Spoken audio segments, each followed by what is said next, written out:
Hi everyone, good morning. I hope आप सभी लोग बहुत अच्छे होंगे और हमारे चैनल में आपका स्वागत है। आप सभी हमारे चैनल के वीडियोस से काफ़ी कुछ इन्फॉर्मेशन ले रहे होंगे और अपने इंग्लिश कम्युनिकेशन में इम्प्रूवमेंट पा रहे होंगे। सो आप अपने कमेंट्स हमें ज़रूर शेयर करते रहिए। और आज के सेशन में आप लोगों की ह्यूज डिमांड पे मैं शेयर करने जा रहा हूँ कि वो 10 अमेजिंग स्टेप्स जो कि आपके इंग्लिश कम्युनिकेशन स्किल्स को इम्प्रूव कर सकते हैं। वो 10 अमेजिंग स्टेप्स क्या हैं वो मैं आपसे शेयर करने जा रहा हूँ। साथ ही न्यूज़पेपर रीडिंग का जो सेशन है वो हमारे चैनल पे जारी है, क्योंकि हर सेशन में आपको नए वर्ड्स मिलते हैं और ये नए वर्ड्स आपकी वोकैबुलरी को इम्प्रूव करते हैं। साथ ही आप में कॉन्फिडेंस लाते हैं कि यस, आपको स्टैंडर्ड वोकैबुलरी आती है, स्टैंडर्ड ग्रामर आप यूज़ कर पाते हैं। So keep taking benefits. और आइए बढ़ते हैं सेशन में। 10 amazing steps, 10 amazing steps to learn English efficiently। अगर एफिशिएंटली सीखना है तो वो कौन कौन से अमेजिंग स्टेप्स हैं जिनको आप फॉलो करके आप अपने इंग्लिश कम्युनिकेशन को बहुत ही कम समय में अच्छा कर सकते हैं। सबसे पहला पॉइंट जो आपको फॉलो करना चाहिए, वो सबसे पहला पॉइंट है कि believe in your self. Yes, अगर आप खुद पे विश्वास करते हैं कि you can do it, this is really very important. कई बार ऐसा होता है कि हमें इंग्लिश में कम्युनिकेट करने से पहले बहुत बार कंफ्यूजन होता है कि whether I can do it और नॉट। सो सबसे इंपॉर्टेंट है कि आप अपने आप पे विश्वास करिए और बी प्रैक्टिकल। प्रैक्टिकल रहना बहुत ज़रूरी है, क्योंकि बोलना बोलने से आता है, जैसे तैरना तैरने से आता है। आपको इंग्लिश कम्युनिकेशन तभी इंप्रूव होगा जब आप उसमें प्रैक्टिस करेंगे, प्रैक्टिकली सोचेंगे, खुद पे विश्वास करेंगे और अपॉर्चुनिटी को आगे लेने की कोशिश करेंगे। साथ ही यूज फॉर्मल इंग्लिश। जितना ज़्यादा आप इंग्लिश फॉर्मली यूज़ करोगे उतना आपके लिए बेहतर होगा। फॉर्मल इंग्लिश का मतलब है कि इंग्लिश को सिंसियरली कम्युनिकेट करिए। मतलब आप इंग्लिश इस तरह से ना बोलें कि जस्ट आपको you are just creating fun. आप इंग्लिश कम्युनिकेशन इस तरह से करें जैसे आपको एकदम फॉर्मल इंटरव्यू देना हो, फॉर्मल कम्युनिकेशन करना हो। भले ही आप अपने फ्रेंड से बात कर रहे हो, बट ये जो फॉर्मल वर्ड है ये आपको बहुत कुछ सिखाता है। अब फ्रेंड से बात करते समय अगर आप फ्रेंडली होकर के अपनी अपनी मिस्टेक्स को अगर आप ओवरलुक करेंगे तो ऑब्वियसली ये अच्छा इंप्रेशन क्रिएट नहीं करेगा और आपको खुद लगेगा somewhere you are lacking, right. तो use formal English and avoid laughable things, this is very important. And इसके अलावा आपको ध्यान रखना है कि आप ज़्यादा से ज़्यादा लैंग्वेज को बढ़ाएं, राइट।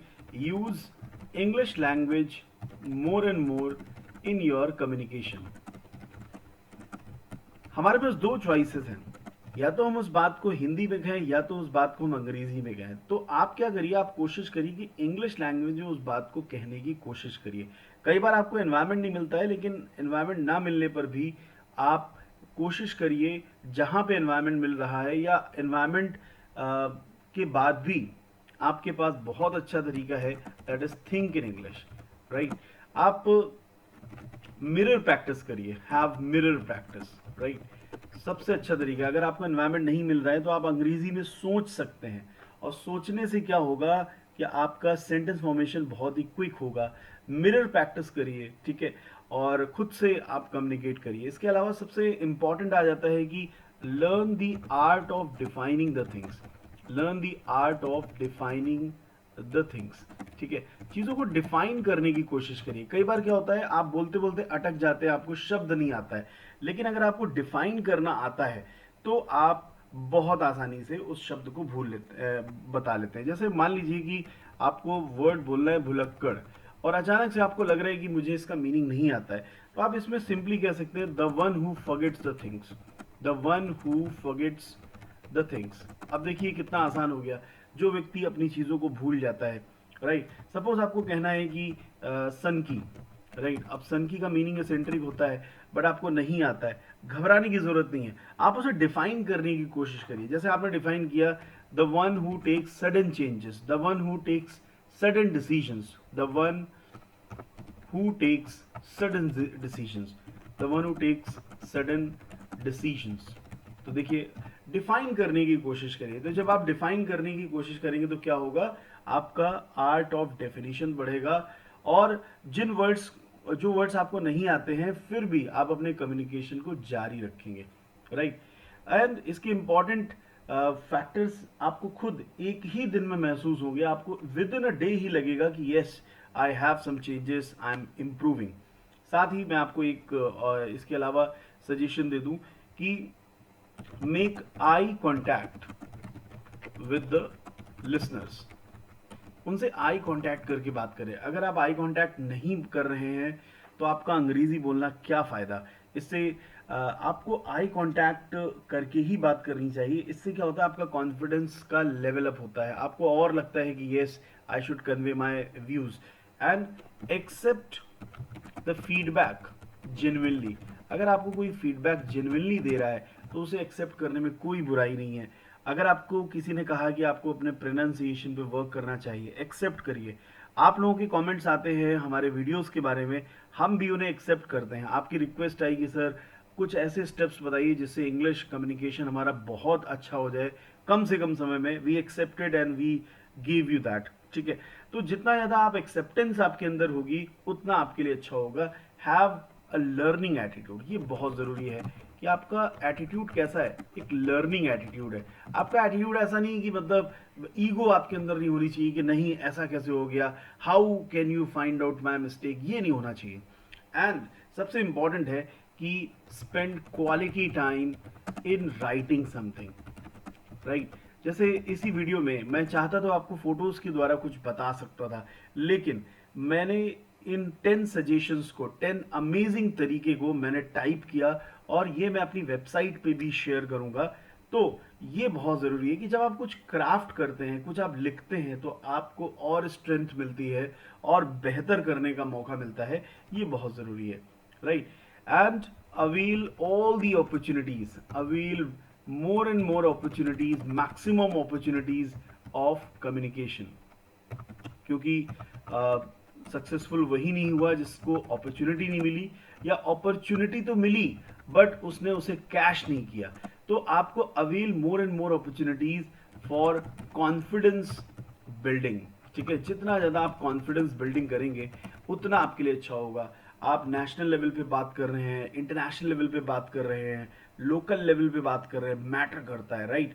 तो अगर आप अपने फ्रेंड्स के साथ कंफर्टेबल हैं तो अपने सीनियर्स के साथ भी इंग्लिश कम्युनिकेशन में कंफर्टेबल होइए। सीनियर्स के साथ कंफर्टेबल है तो एसएसएस के साथ कंफर्टेबल होइए। शुरुआत फ्रेंड्स से करिए, लेकिन ये ग्राफ आगे बढ़ता रहिए, ये सिलसिला आगे चलता रहे। फ्रेंड्स के बाद आपने आपने सीनियर से कम्युनिकेट किया, सीनियर्स के बाद आपने एसएसएस से कम्युनिकेट किया, एसएसएस से के बाद आपने सेलिब्रिटीज से कम्युनिकेट किया। तो ये आपका कम्युनिकेशन का सिलसिला चलता रहना चाहिए, क्योंकि जो कंटिन्यूएशन में है वही पावरफुल है। एंड सबसे इंपॉर्टेंट बात जो लास्ट में मैं आपसे कहूंगा कि keep working for its amelioration, right. अगर अपने फीडबैक को इम्प्रूव आप करते रहेंगे तो आप हमेशा अपनी इंग्लिश कम्युनिकेशन को एक नेक्स्ट स्टेप पे पाएंगे। तो ये हैं 10 अमेजिंग स्टेप्स। जैसा कि आप सभी हमारे वीडियोस में देखते हैं कि हर दिन आपको नए वर्ड्स मिलते हैं, वोकैबुलरी के वर्ड्स होते हैं और वो आपके नॉलेज को इम्प्रूव करते हैं। तो ये बहुत ज़रूरी है। आपको पता है कि हर दिन हम एक आर्टिकल द हिंदू से ज़रूर लेते हैं। ये आदत बहुत ज़रूरी है। अगर आप डेली कुछ ना कुछ करते रहेंगे अपने फीडबैक को इम्प्रूव करने के लिए, वो दिन दूर नहीं जब लोग आपकी तारीफ करना शुरू करेंगे और आपको भी अपने कम्युनिकेशन स्किल्स में लगेगा कि यस मैंने मेहनत की and I have achieved it. Thank you so much for watching this video. और इस वीडियो के कमेंट सेक्शन में आप लोग अपने ओपिनियन ज़रूर शेयर करिएगा। अगर आपकी रिक्वायरमेंट किसी और वीडियो की भी है तो बेहिचक आप अपने वीडियो के कमेंट सेक्शन में ज़रूर शेयर करिएगा। हम उस रिक्वायरमेंट को फुलफिल करने की पूरी कोशिश करेंगे। Thank you all. जय हिंद।